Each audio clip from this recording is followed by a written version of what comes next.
There is a language on Earth that no linguist can classify. It does not belong to any known family. Its clicks and pops precede all modern African languages. 800 people still speak it, all living within a radius of 100 kilometers around a salt lake in Tanzania. And every word of this isolated language carries precise instructions for doing one thing: surviving by hunting monkeys and baboons with their own hands, exactly as their ancestors did when the first humans descended from the trees. You are about to meet the Hadzabe. The sun has not yet broken the horizon when the men begin to prepare. On the rocky slopes surrounding Lake Ayasi, in the heart of the African Rift Valley, temporary camps of 20 to 30 people wake up in absolute silence. Not a word is spoken aloud. The hunters communicate through whistles, sound codes transmitted from father to son for 400 centuries. One long whistle means danger. 2 short ones indicate prey sighted.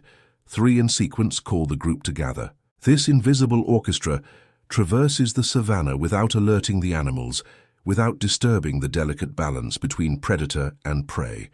Consider the scenario: a plain dotted with baobab trees that can reach 25 meters in height, the equivalent of an 8-story building. Thorny bushes so dense they tear the skin of anyone who tries to cross them without knowing the secret paths. Venomous snakes hidden under rocks warmed by the sun. Lions that still patrol these lands during the night. And in the middle of all this, men practically barefoot wearing impala and baboon skins, wielding handmade bows that their grandfathers also wielded. Hadzabe bows are not toys. Studies conducted by researchers at Harvard University measured the force required to fully pull the string of a traditional bow. The result impresses any modern archer. 311 newtons of force, the equivalent of lifting 32 kilograms with just 3 fingers. This represents about 70% of the body weight of an adult Hadzabe man.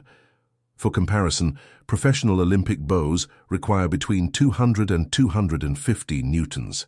The Hadzabe surpass trained athletes using equipment built with branches, animal tendons, and tree resin. The preferred wood for the bows comes from a tree called mutatako by the natives.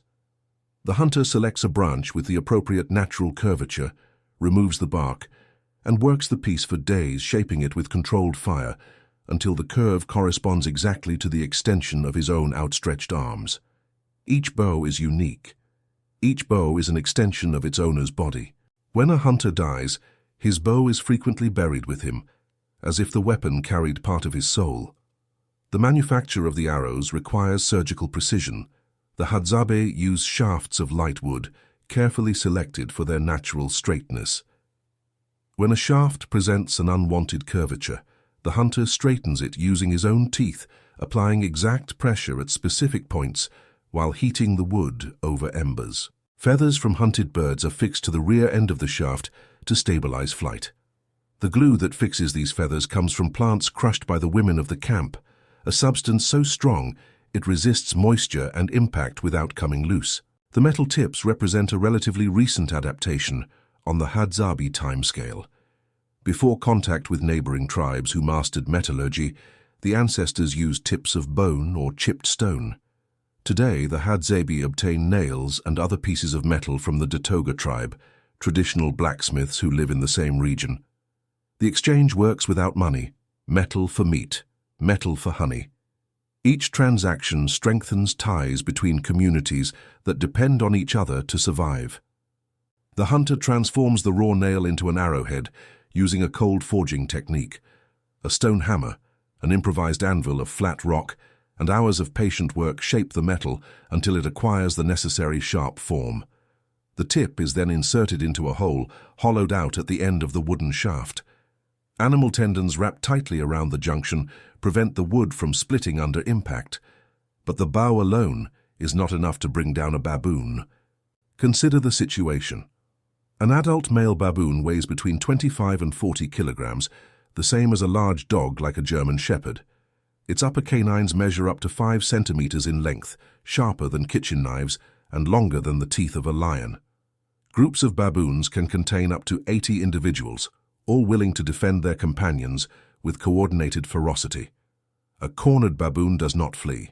It attacks, and it can cause fatal injuries in seconds. The Hadzabe solved this problem millennia ago with an ingenious solution: poison.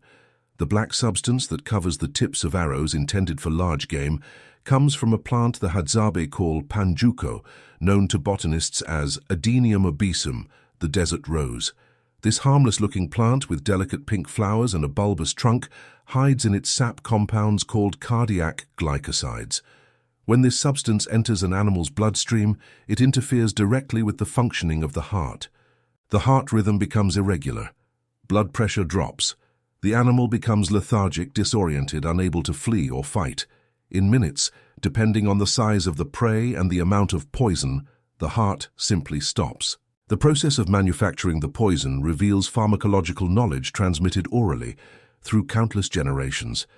The men collect branches and roots of the desert rose on a specific island on the southeastern shore of Lake Ayasi, one of the few places where the plant grows in abundance.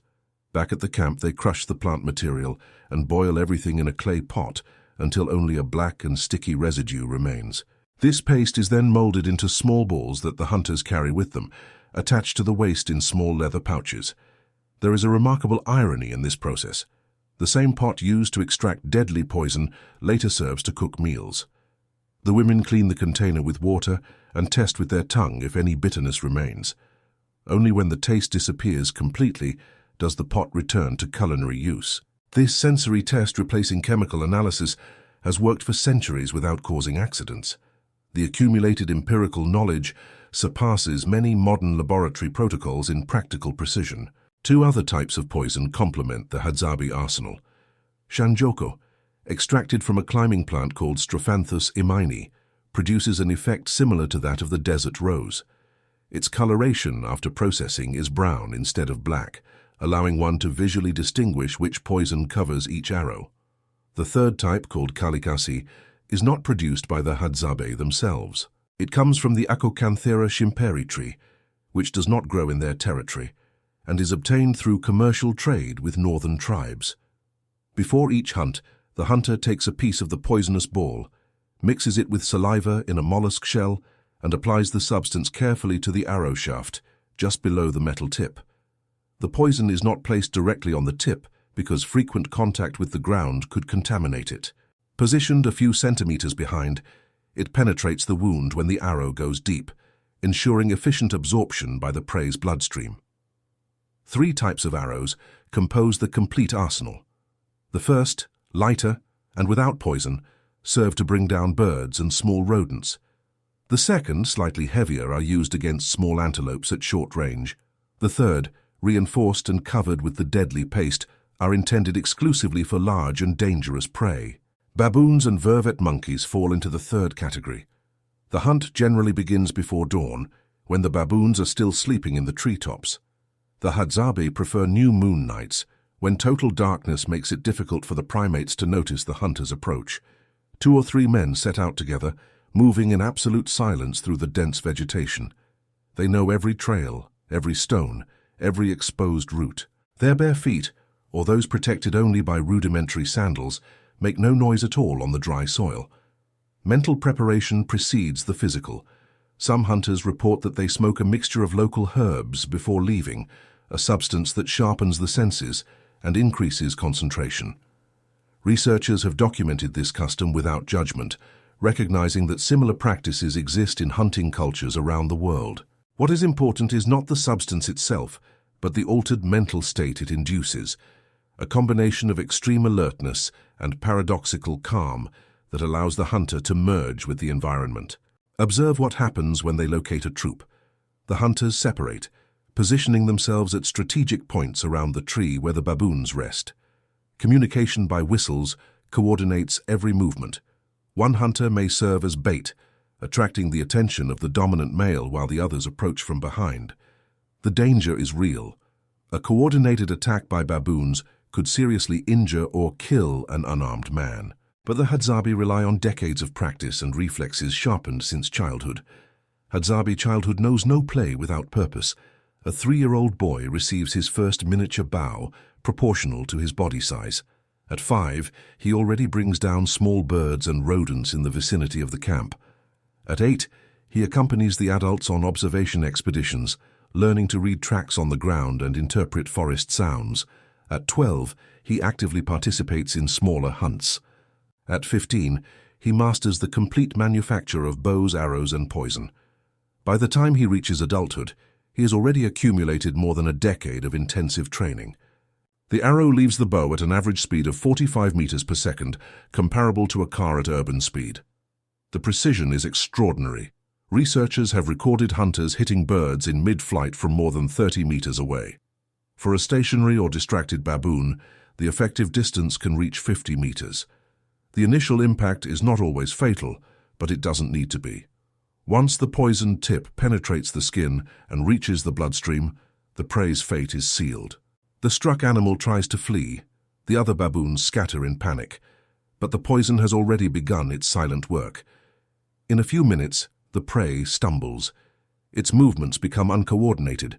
It seeks support on branches it can no longer hold. And then, inevitably, it falls. The hunters do not run after the injured animal.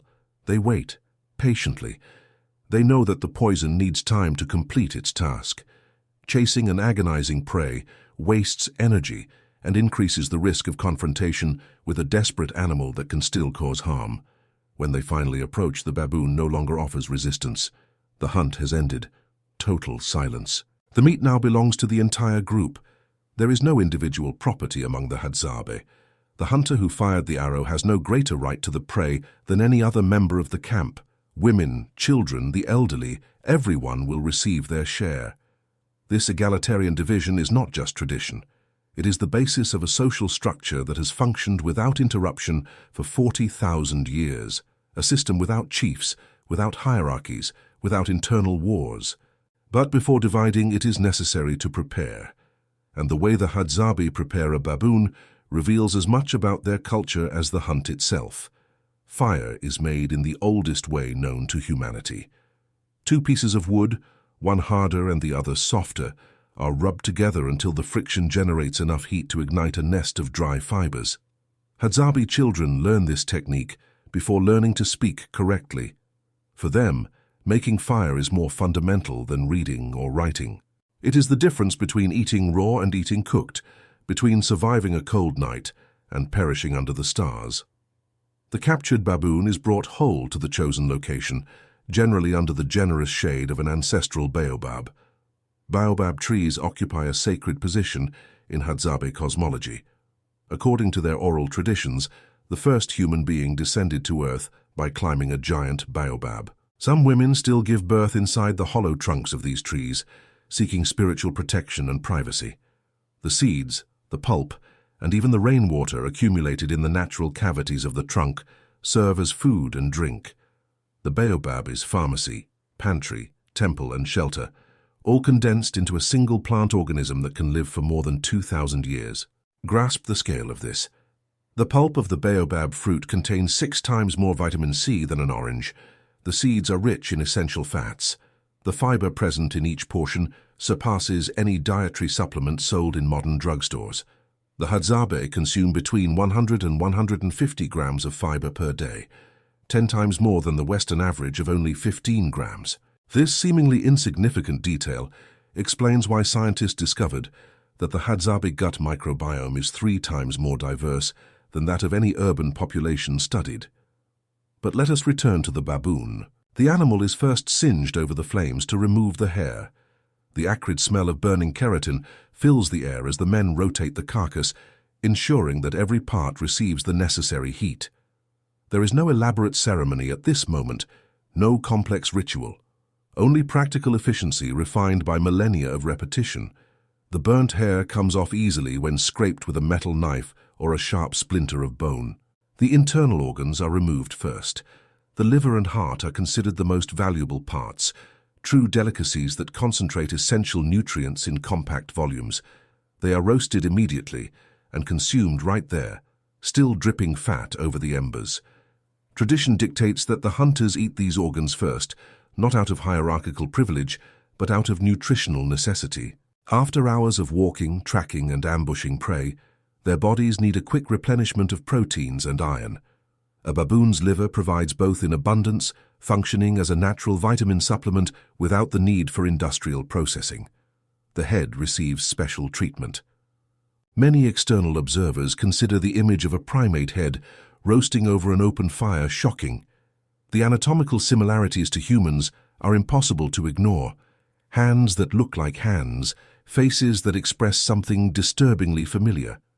But for the Hadzabe, this reaction reveals more about the observer than about the observed. For 40,000 years, humans hunted and consumed primates across Africa. Baboon meat is just meat. Protein is just protein. Modern estrangement is precisely that. Modern, a product of societies that outsource death to invisible industrial slaughterhouses. The roasted head is opened with precise blows of an axe. The brain, considered a delicacy, is extracted and divided among those present. Its creamy texture and fat-rich flavor made it a prized food for our ancestors long before any Hadzabe existed. The rest of the skull is boiled to produce a nutrient-rich broth, every drop utilized before the bones are finally discarded. Nothing is wasted. Absolutely nothing. Observe the contrast. In industrialized societies, about 30% of all food produced ends up in the trash. These are billions of tons of food thrown away annually, while millions go hungry. The Hadzabe do not know this concept. A 30-kilogram baboon feeds an entire camp for 1 or 2 days. Every piece of meat is consumed. The skin is transformed into clothing that protects against the night cold. The larger bones become tools for digging tubers or working leather. The non-edible viscera attract birds that will later be hunted, closing a cycle of total utilization. The remaining meat is cut into thin strips and hung on branches to dry in the sun, a preservation technique identical to the manufacture of biltong in South Africa or shark in Brazil. No salt, no seasonings, no refrigeration. Just sun, wind, and time transforming fresh meat into durable protein. These dry strips can last for weeks, ensuring a reserve for periods when the hunt does not produce immediate results. Think of the logistics involved. Hadzabe camps change location an average of 6 times a year, following the seasonal availability of resources. During the dry season, from May to October, animals concentrate around the few remaining water sources. Hunting becomes more productive. Meat composes up to 70% of the diet during this period. Hunters spend entire nights in silent ambushes near waterholes, lying motionless on cold rocks, waiting for antelopes, wild boars, or baboons to approach to drink. When the rains arrive, everything changes. The animals disperse through the verdant savanna. Hunting becomes more difficult, requiring greater travel and more time invested. But nature compensates with other offerings.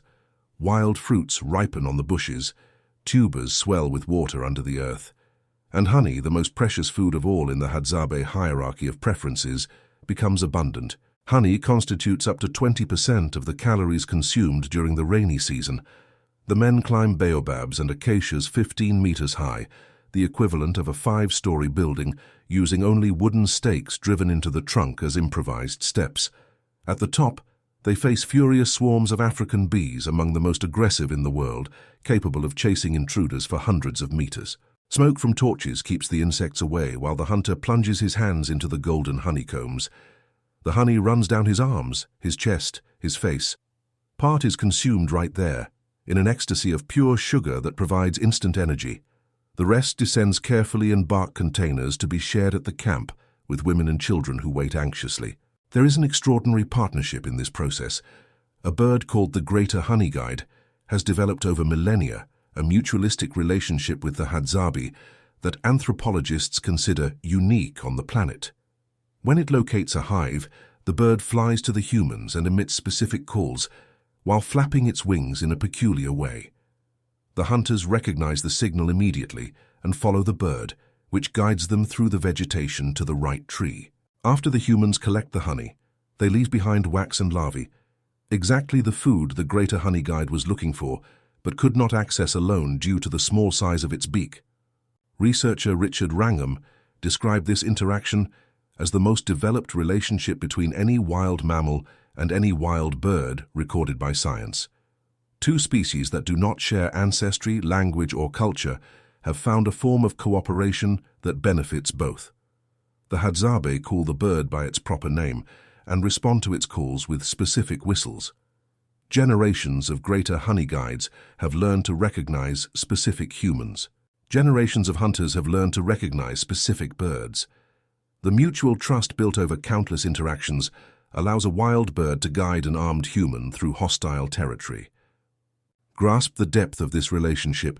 It has existed for at least 20,000 years, possibly much longer. When the first pharaohs were raising pyramids in Egypt, the Hadzabe and greater honey guides were already cooperating in the Tanzanian savannas. When Rome dominated the Mediterranean, this partnership already counted 10,000 years of history. When Columbus crossed the Atlantic, it was already as ancient as the mountains themselves that surround Lake Eyasi. The diet resulting from this combination of hunting, gathering, and interspecies cooperation produces remarkable effects on Hadzabe health. Researchers from Duke University discovered something surprising when measuring the daily caloric expenditure of tribe members. Despite walking an average of 15 kilometers a day, climbing trees, digging tubers, and actively hunting, the Hadzabe burn approximately the same amount of calories as sedentary office workers in New York or London. This paradox of exercise, as it became known in academic circles, contradicts the assumption that intense physical activity automatically increases metabolism. The human body, apparently, adjusts its basal energy expenditure to compensate for higher levels of activity. The Hadzabe proved that our ancestors were not calorie-burning machines running after mammoths. They were efficient systems optimized to survive with limited resources in unpredictable environments. Modern obesity does not result from a lack of exercise. It results from an excess of processed food that our bodies simply did not evolve to process. No Hadzabe suffers from diabetes. None present heart disease. Cases of colon cancer are practically non-existent. Autoimmune diseases have not been recorded in decades of medical monitoring. The average blood pressure remains stable throughout adult life, without the progressive increases observed in Western populations starting at age 40. These data do not come from anecdotal reports or superficial observations. They come from decades of medical studies conducted by institutions such as Stanford, Duke, and the National Institute for Medical Research of Tanzania. The social structure amplifies these physical benefits. Without rigid hierarchies, without accumulation of wealth, without competition for status, cortisol levels remain low. The chronic stress that erodes the health of executives, lawyers, and doctors simply does not exist among people who wake up each day without worry about bills, deadlines, or performance reviews. The only genuine concern is finding enough food for the day. And in 40,000 years of oral history, there is no mention of a single period of collective famine among the Hadzabe. But this existence is threatened. 90% of the Hadzabe ancestral territory has been lost in recent decades. Datoga herders invade the communal lands with herds of goats and cattle that destroy the native vegetation on which the wild animals depend. Farmers expand plantations over traditional hunting areas that had served the tribe for millennia. The Tanzanian government, despite officially recognizing territorial rights in 2011, by granting 57,000 acres in the form of a certificate of customary right of occupancy, struggles to enforce laws against constant invasions. Of the approximately 1,300 remaining Hadzabe, only 300 to 350 still live exclusively from traditional hunting and gathering. The rest have been absorbed by peripheral villages, working as tourist guides, selling crafts in fairs, or simply begging on the margins of a society they never wanted to join. Attempts to force the Hadzabe to abandon their way of life have failed repeatedly. The British colonial government tried to settle them on farms in 1927. The Hadzabe abandoned the houses and returned to the savannah. A new attempt in 1939 ended the same way. The independent Tanzanian government tried again in 1965, this time using armed escorts to force entire families to live in villages with schools and hospitals. An epidemic of respiratory diseases and measles killed dozens. The survivors fled back to the bush as soon as surveillance relaxed. Tourism represents a double-edged sword. On one hand, it generates income and international visibility that protect the tribe from more extreme abuses. On the other, it transforms sacred rituals into spectacles for cameras. encourages artificial reenactments of hunts, and introduces unknown problems such as alcoholism. Well-intentioned visitors distribute sweets, T-shirts, and money, subtly altering an economy that functioned perfectly without currency for millennia. Observe the bitter irony. Societies that destroyed their own ecosystems now pay to witness the last fragments of a sustainable way of life. Tourists who have never hunted their own meals photograph hunters who have never bought food in supermarkets. Two humanities meet under the same African sun, separated by abysses of technology, language, and values, connected only by mutual curiosity and the growing awareness that something precious is disappearing before our eyes. The Hadzabe do not accumulate possessions. They do not save food for tomorrow. They do not build hierarchies or elect chiefs. They share everything, from the honey harvested from baobab trees to the last piece of baboon meat roasted over embers. In 40,000 years, they have never recorded a war, a devastating epidemic, or a period of collective famine. Meanwhile, societies that consider themselves evolved face obesity, diabetes, depression, and loneliness at epidemic levels. Perhaps the question is not how the Hadzabe managed to survive without modern civilization. Perhaps the question is, how does modern civilization manage to survive without what the Hadzabe have always known? The answer is written in every hunt at dawn, in every meal shared under the stars, in every child who learns to make fire before learning to read. The future of humanity may be kept in the oldest past that still breathes.